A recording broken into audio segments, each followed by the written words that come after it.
हा बघा कसं दिसते. काय घालायलाय काय? हा बघा हा बघा.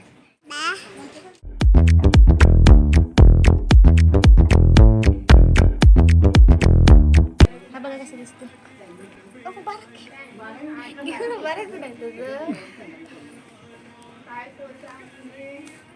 कुठला चांगला वाटतंय ह्याच्यात दिसायला? हा दोन्ही पण छान वाटतात. दोन्ही पण मस्त वाटतात. हा गेम. नमस्कार, मी क्षितिजा. तर आज आमचा मदर डॉटर ट्रायो गेलेला आहे शॉपिंग करायला. तर शॉपिंग आमची नाही बरे का, तर शॉपिंग आहे फक्त आणि फक्त गिरीजा आणि राशीची एका खास कार्यक्रमासाठी. तर जे लोक कोल्हापूर शहरामध्ये राहतात तर त्या लोकांना माहिती असेल आम्ही कुठे आलेलो आहोत.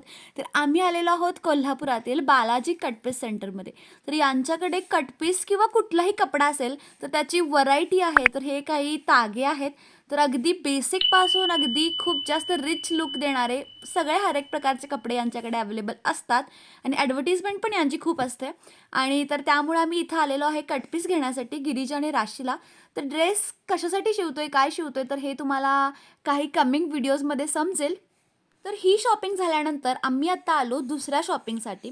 तर इथे आम्हाला जय श्रीराम लिहिलेले झेंडे हवे होते, जे की आपल्याला सगळ्यांच्या घरावरती पण फडकवायचे होते आणि गिरीजाच्या फोटोशूटसाठी पण मला झेंडे हवे होते. आणि सगळ्यात महत्त्वाचं म्हणजे जी आपल्याकडं कोल्हापूरमध्ये रॅली होती 21 तारखेला, तर त्यासाठी मला ड्रेस हवे होते. तर मी बरेच ठिकाणी दुकानात बघितले पण हिच्या मापाचे मला ड्रेस मिळाले नाहीत. तर फायनली एक दुकान मला मिळालं जिथे मला गिरीजाच्या मापाचा ड्रेस जो आहे जय श्रीराम लिहिलेला तर तो मिळाला. तर आता मला हवं होतं धनुष्य बाण हवे होते, तर कुठेच मिळत नव्हते जसे मला हवे आहेत तसे. हे जे आहे तर ते मी श्रीरामांच्या फोटोशूटसाठी नव्हते वापरू शकत कारण हे खेळण्यातले होते. तर त्यातल्या त्यामध्ये त्याच्याशी मॅचिंग असा मला एक ड्रेस धनुष्यबाण हवा होता आणि तो मी इथं बघितले खूप खेळणी आणि तो मला मिळाला. तिथं बॉल लागत नाही होय. हा हे बॉल कितीला आहेत हे? हां हेच की. तर दिवसभर खरेदी केली. तर हे जे ऑरेंज कलरचा कापडा तुम्हाला दिसतोय तर हा मी एक वेगळं काहीतरी शिवण्यासाठी आणला आहे. तर शिवून झाल्यानंतर मी तुम्हाला दाखवते. पण मी आता सध्या हा जो ऑरेंज कलरचा कपडा आहे तर तो साडी म्हणून यूज केला आहे आणि गिरीजाचा जो आहे तर तो सीताचा लुक मला क्रिएट करायचा होता.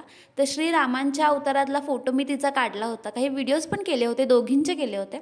पण हा जो लुक आहे तर तो क्रिएट करायचा राहिला होता आणि मला खूप इच्छा होती करायचा. म्हणजे या ज्या असतात तर या खूप छान गोड मेमरीज असतात ज्या आपण क्रिएट करत असतो आणि ज्यावेळी आपली छोटी मुलं ज्यावेळी मोठी होतात आणि ते बघतात तर त्यावेळी खरंच त्यांना खूप छान वाटतं. कारण माझेसुद्धा प्रचंड फोटो आहेत लहानपणीचे आणि ते बघितल्यानंतर मलासुद्धा खूप छान वाटते आणि तसंच मी तिच्यासाठी सुद्धा खूप छान मेमरीज क्रिएट करते. पण आमच्या या छोट्याशा सीतेला काहीही इंटरेस्ट नव्हता या फोटोशूटमध्ये. तर तिचं कंटिन्युअसली चालू होतं की हे काढ ते काढ, हे काढ ते काढ, कारण तिला काहीच घालून घ्यायचं नव्हतं. पण कसं बसं तिला मी आवरलं आणि छान असे 2-3 का होईनात पण फोटोज काढून घेतले. तर हा होता आपला छोटासा व्लॉग. जर हा व्लॉग आवडला असेल तर चॅनलला लाईक, शेअर आणि सबस्क्राईब करायला विसरू नका. सोबतच जी बेल आयकॉन दिली आहे तर तीसुद्धा हिट करा. थँक्यू.